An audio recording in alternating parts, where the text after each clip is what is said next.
Welcome back to another technical deep dive here in the debug zone. Today we're tackling a big question and breaking it down with insights from other users. Hopefully this clears up some misconceptions and helps you get the answer you need. So buckle up, stay a little curious, and let's jump right in.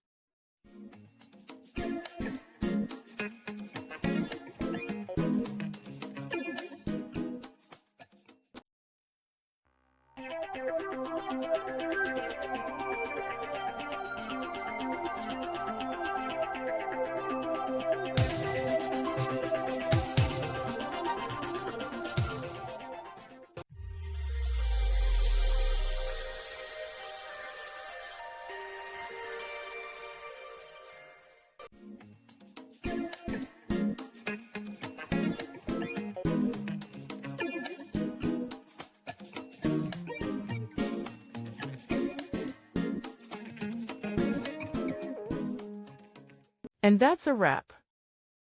I hope you found the answer you were looking for. If you did, take a second to hit that subscribe button. It really helps out. And let me know in the comments which solution worked best for you.